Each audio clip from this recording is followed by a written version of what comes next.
We held a different conversation, earlier today, but obviously on different dates on YouTube, about COVID-19, right? About the Wuhan flu.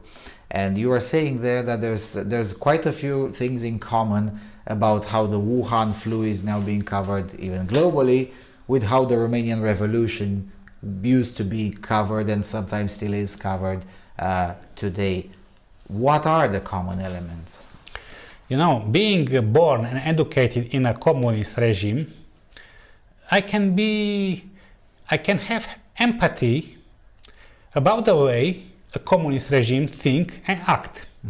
And I can have empathy with the Chinese Communist Party.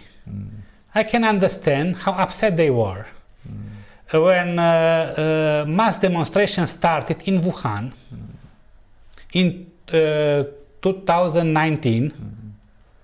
There were big demonstrations, people throw stones to the police, and it was a danger that this kind of demonstration can spread to other Chinese provinces.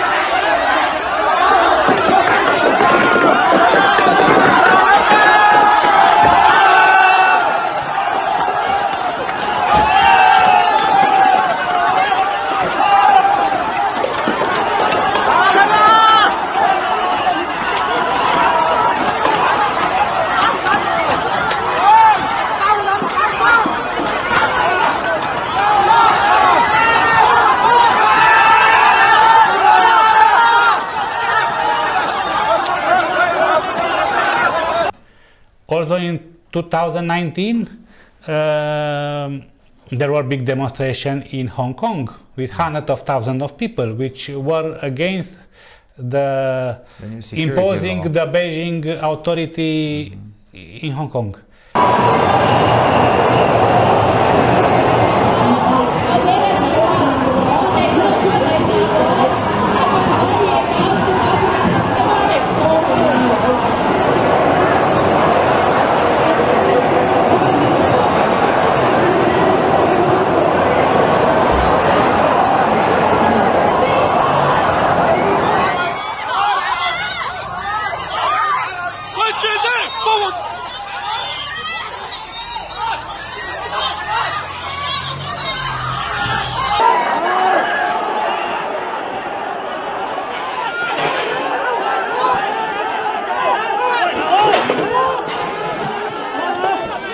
And then I can understand that the Chinese Communist Party needed a quick solution to stop the unrest of the people, because not acting can have a result like in Romania. It started in Timișoara, which is, and then it spread in all the country, and probably they were worried, and their solution was to invent the fake pandemic from a simple virus which they found it in the Wuhan laboratory, where they have a big virology lab, one of the biggest in the planet. There are a lot of virologists. Their job is to study viruses, and they found a new virus which is not very different than the old viruses which they already know.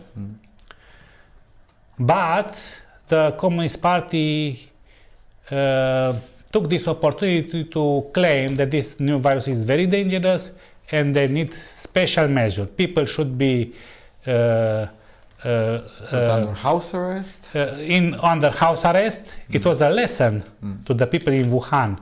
You dare to challenge the authority of the Communist Party, now we give you a lesson, we put you on the house arrest. Of course, for the outside world, putting 11 million people, how much they are in Wuhan, under house arrest, it seems that it's something very dangerous. It should be something very, very dangerous with this virus, such an extreme measure. But in fact, for the Communist Chinese Party, It's nothing. the real danger was that the unrest of the people in Wuhan will spread in the rest of China, and then the Communist Party can lose power. And balancing pro and against, they The found economic cost of yeah, shutdown is an was economic acceptable. cost, but is acceptable if you can calm the people in Wuhan, and we can stop the unrest. We can enforce the control of the people in all the China with tracking, Contact tracing. contact tracing, surveillance camera. This is not only in Wuhan, in all the China. They develop in Hong Kong also. And instead of telling openly that there is an anti-communist movement in Wuhan, they say we want to save people from a very dangerous virus.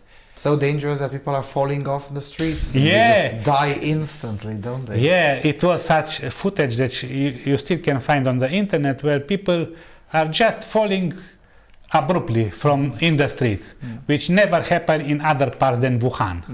But this was just a stage for propaganda to claim that this is a very dangerous virus.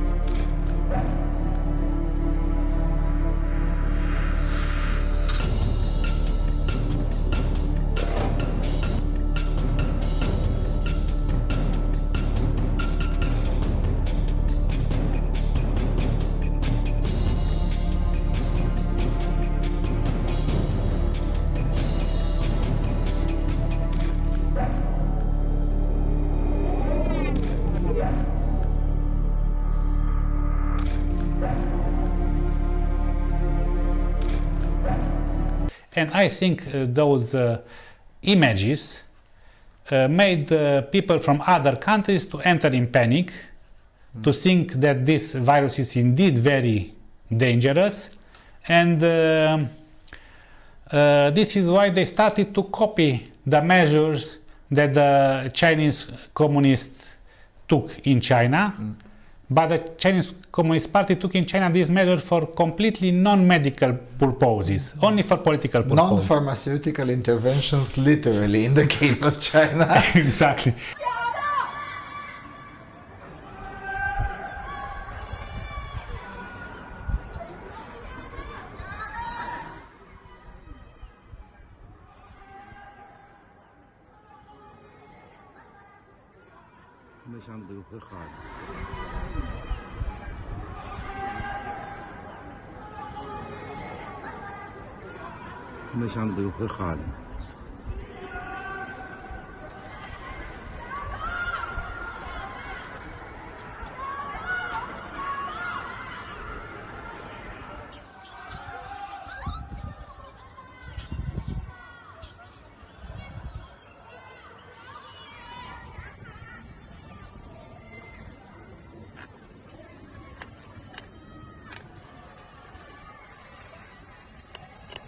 And afterwards, after the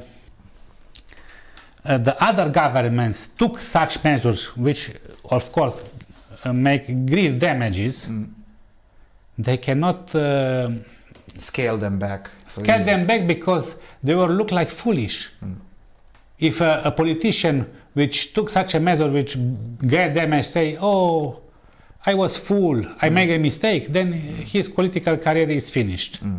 And then all these politicians should follow the same path because they cannot back up. It's on the same issue with... And they have political reason to continue the hoax.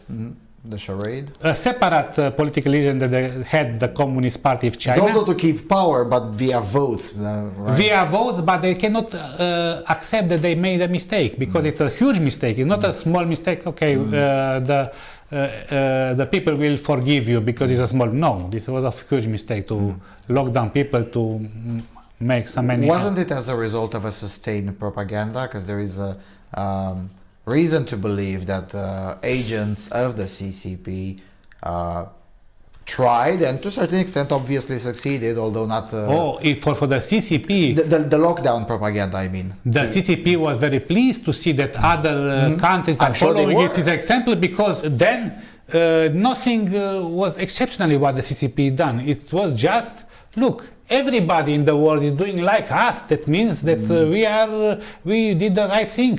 It was exceptionally for them to... for the CCP. It was even easier to cover up the exactly the suppression of the protest movement. Yeah, maybe they, I don't know exactly. There are several threads, several group of interests which impose this propaganda, and the pharmaceutical industry tried to sell its products from long time ago. For example, we have in 2009-2010 the so-called swine flu. Also a pandemic, right? Which was also declared a pandemic by the WHO. And they tried to make panic in the world. In some places they succeeded, in some places not. It was not such successful like COVID, but they still made billions of dollars selling vaccine which proved useless afterwards. Either useless or even some of them outright harmful. And they were never punished. Neither the politicians who accept spending of the money of the people for such useless vaccine and took very costly measure, and all the pharmaceutical industry remained with the gains, and this encouraged them to do it again.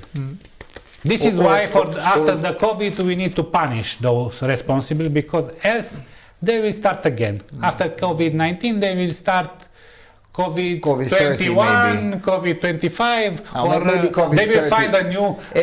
every other 5 or usually 10 years is better. Of course, because viruses are making mutations, and it can be a new virus can be found in each year.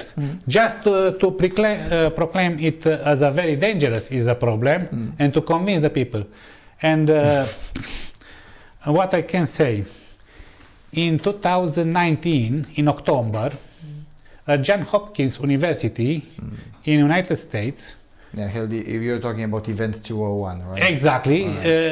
It was organized Event 201 by Bill and Melinda Gates Foundation and by World Economic Forum, in which they discussed theoretically what we should do in a new pandemic.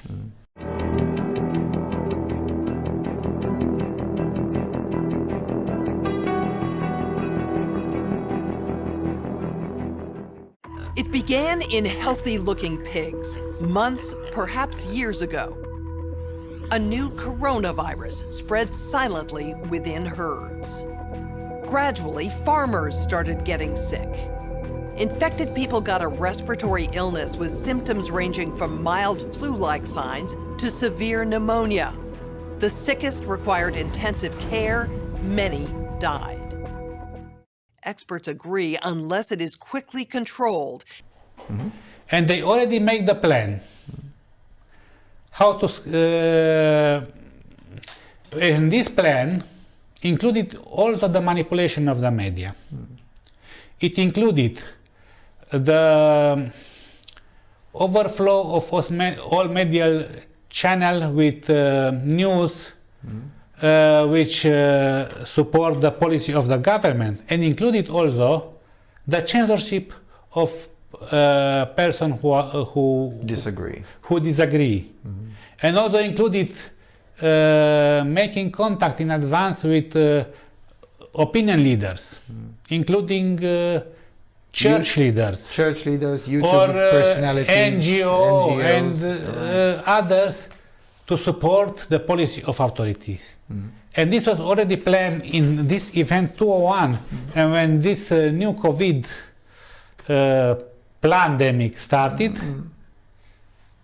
they used also this plan I don't know, separately with the Chinese Communist Party, in agreement with the Chinese Communist Party. Or just simply coincidentally primed to each other. They already had the script. Just use it. Now is the opportunity. We already discussed about, this is the moment to use what we discussed sometimes. 6 months ago, or yeah. And in fact, without censorship, probably will not succeed as much. What are other good things they do? They didn't use the word flu again, because in the swine flu they used the word flu, and while it still scared a lot of people, but because flu is an old disease which is known, it was not enough scaring, and now they invented a completely new word, COVID. Right. So it's, yeah, this is a new disease. Well, it is different. I mean, it's just in 2009 it was just a flu, bro, and now it's just a cough, bro. So they are different in a way, aren't they? The reason I'm asking about COVID-19 in relation to the Romanian Revolution is because even in your book that you wrote about the SARS-CoV-2, right? You also say that there are similarities in terms of how the public is being primed to fear. So right in 1990, exactly. We did have in 1990, early days of 1990 and the final days of 1989, stay indoors because there are terrorists outside. Exactly. Right? Stay indoors and don't question the government, because the government knows how to deal with the problem. And then eventually we found the original footage about what the government was doing in those days, and they had no idea what they were doing. None of them had any idea about what they're doing. Will we get the chance this time around to see original footage from the government, let's say from, I don't know, March the 20th?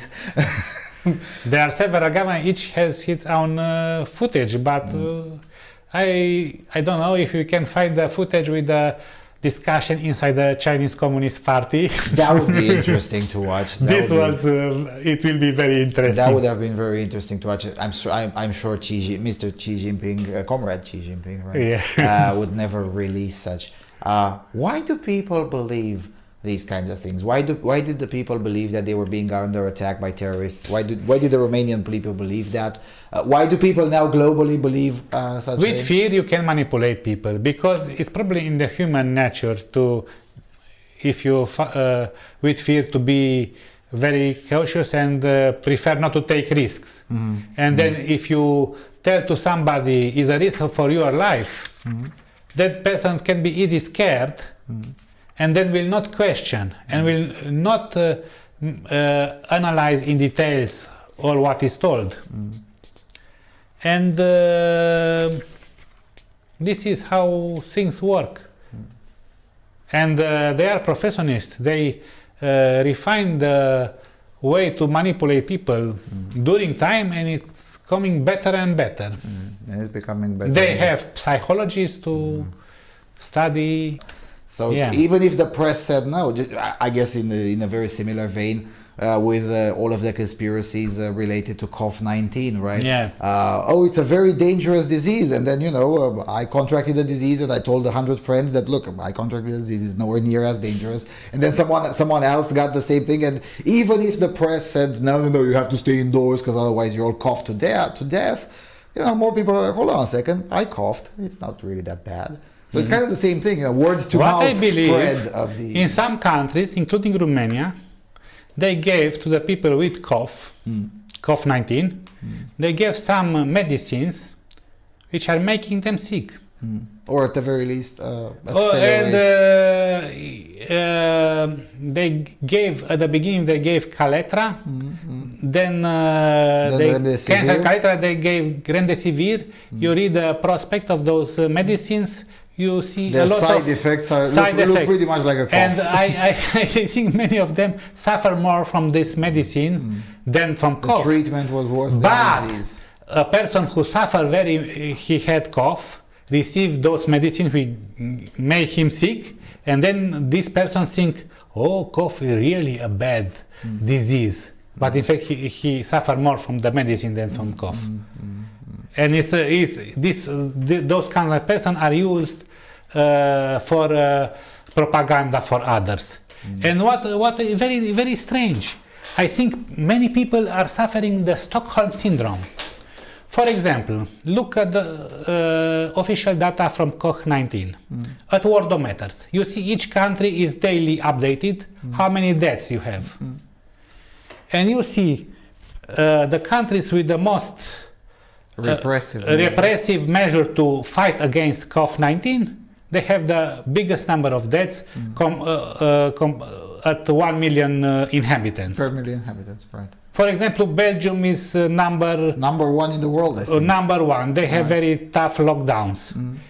Even bigger than Belgium is the state of New York, because if you take USA as a whole, it's lower the number of deaths per million than in Belgium. But if you take the state of New York, is the biggest number of deaths in the planet, which means the government of New York and the medical authorities of New York are the worst in the planet. New York's governor says FEMA gave the state 400 ventilators.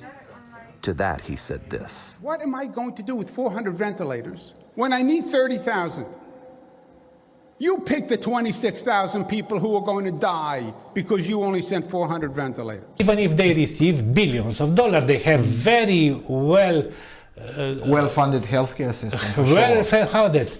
And in Africa, few deaths from COVID-19. You see, and what is strange, people in New York like their governors. They vote for the same government which made New York the worst place in the planet to fight with COVID-19. I don't know what achievement has this government in other problems. Maybe they are wonderful in other problems, but in COVID-19, if you look at Worldometers, the rate of death, New York is the worst of in the planet.